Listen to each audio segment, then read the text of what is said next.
Have you ever tried to clean a chicken? I don't mean in the way of your great-grandmother who used to take her live chicken down to the ritual slaughterer, to the shoichet, and then when it came home she had to clean it. I mean a live chicken. And I don't know how much attention you've paid to live chickens, but they play around in the dust and they get mighty dirty. So try and picture the scene. Imagine you grab this chicken, which is not exactly going to sit still. It's writhing and flapping and making noises and squawking. And now you want to clean it off because it's become full of all of this dust. And it's your pet chicken, so you decide you want to clean it. And you take a brush and you try to brush the chicken clean. I know it sounds like a ridiculous suggestion, but just imagine how difficult that would be. I suppose what's relatively similar is if you had to take your dog for a bath and then you try to dry the dog with a towel, and you've probably tried this.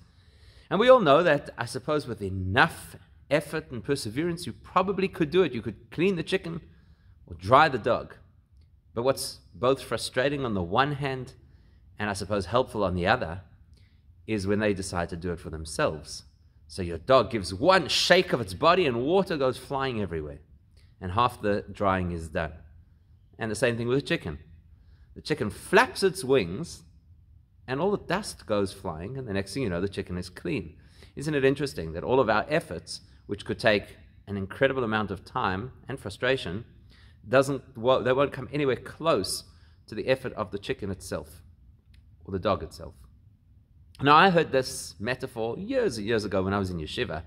One of the great rabbis used this as a classic Hasidic explanation, the chicken that cannot be cleaned but can clean itself, for what we go through during this period of Elul. You know, people can talk, and they can lecture, and they can try to inspire us, and they can tell us stories, and things can happen to us, and there may be miracles in our lives, and a whole series of things that affect us from the outside in the hope that maybe it will wake us up, and we'll actually do something to get rid of some of the schmutz, some of the dust that we've collected over the past year.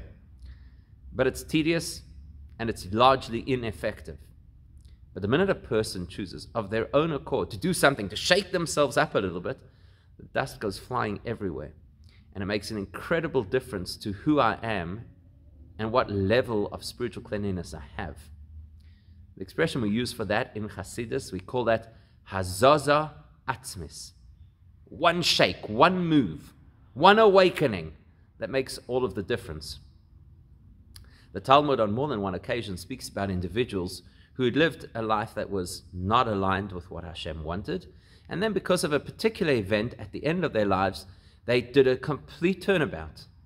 And the expression the Talmud uses is Yesh koine oilamoi b'sha'a achas. Some people acquire their portion in the world to come in one moment. Sha'a means a year, an hour, but it could also mean a moment. And Hasidus explains Sha'a also means one turn, one move, one shake. It's an expression that was used in the time of Cain and Abel, that it says Hashem did not turn to Cain's offering, Lo Sha'a. One shake, one getting up and shuddering and deciding to do something different in our lives.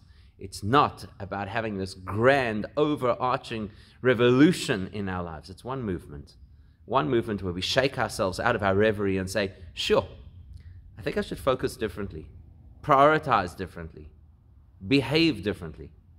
Amazing things happen that nobody else could do for us when we choose to wake ourselves.